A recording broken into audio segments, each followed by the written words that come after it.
This is Andi Purewal for Boxing Social in association with Betfred. I'm delighted joined by Montana Love ahead of his Matchroom debut here in Las Vegas. Montana, how are you? I'm good. How you doing? I'm good. It's good to see you as always. As I said there, it's your Matchroom debut on Saturday night. How excited are you to be fighting underneath that promotional banner? I'm very excited. I'm happy to be a part of the team.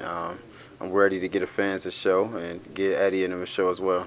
You should give Eddie and them a show. Eddie's spoken very highly of you. Whenever I've spoken to him, he's brought up your name. How much confidence does it give you that he has huge plans for you? He sees you as one of kind of the leading names soon to be in his American stable.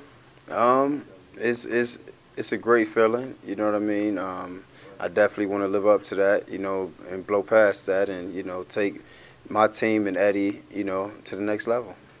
It's your first fight, as we say, and we've said a few times in this interview now, under Eddie and Matchroom. Do you feel like you need to make a statement on Saturday night? I feel like I just need to be me. Me just being me is a statement. You know what I mean? And just having fun with it, and get the fans a show.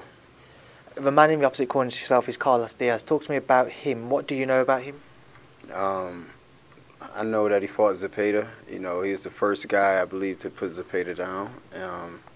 But then he turned around and got stopped by Zepeda. So, but other than that, I don't really know too much. So do you know anything in terms of stylistically how you expect the pair of you to square off? We prepare for whatever. If he want to come with pressure or if he want to box, we prepare for. We train hard for any style that he come with. So. Yeah. I mean, success for you on Saturday, Montana. Have you spoken to Eddie about next year? Have you said to him, this is what I expect, this is what I want? Yeah, we got big plans for next year. We're looking to be back in the ring early next year, maybe April, May, somewhere in there. We'll see once we get past Saturday night, I'm sorry. Once we get past Saturday night, we'll see. But we're looking to get back in about April. I know we've spoken previously and you've mentioned your desire to become a world champion at super lightweight. It's expected Josh Taylor, after he fights Jack Catterall, will vacate and move up to 147. Have you got anybody in particular who you're eyeing, any titles in particular you think are within touching distance for you, especially when they're all vacant? Yeah, Eddie, we're going to let Eddie decide that. It's a team thing. I can't say, I can say what I want, all I want, but at the end of the day, it's about the team and what's best for me. That's all. I know you're saying it's about the team, but if there's one name you could face, who would it be? Should I fight Josh Taylor right now? Yeah, he got all them. I want them.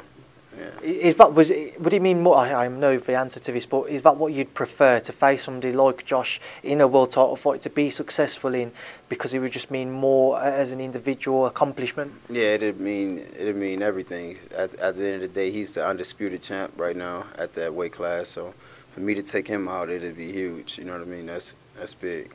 I know in the past you've had a kind of an ongoing rivalry with a man who fights the day after you do, Tank Davis. Is that a fight you think will happen at any point? Yeah, that's definitely a fight that can happen down the line. As long as I continue to keep winning, he keep winning and building, and definitely that'll be a huge fight down the line. What do you make of his fight with Isaac Cruz on Sunday night rather? I wish him luck. I think it's a very good fight for him, but I think he should edge it out. We've also got you a couple of other things to touch on. Obviously, the main event on Saturday night, Haney-Diaz. What's your thoughts? What your take? That's a hell of a fight. Great fight for the lightweight division. I think Devin does edge the fight. Boxing, I think his movement and his boxing IQ is going to be too much. You know what I mean? And I think he definitely edged it on the boxing. And obviously, Montana, this past weekend we saw a huge shock with George Kambosos overcoming Teofimo Lopez. What did you make of George's win?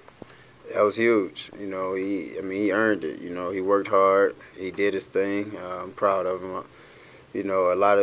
Everybody, I'm gonna be honest, nobody thought he was gonna win that fight. You know what I'm saying? And for him to come in and shock the world like that was huge. He won that fight clear as day. I'm interested to know, after that fight, he seems to be Teofimo will move up to 140, even though he's got a loss on his record now. Would you be interested to face him at 140 in his first fight if it was presented to you? Nah, it got to be worth something. You know what I'm saying? It's like me fighting Carlos Diaz right now. You know what I'm saying? After fighting Branchik, so it just got to be worth something. If it's for a belt or something, yeah, absolutely. But if not, it's pointless. Right, Montana, just before I let you go, I want a final word from yourself. Everybody who's going to tune in and watch you on Saturday night, what would you like to say to them? Continue to support me. I fight for you guys. Thank you. Montana, thank you. Thank you.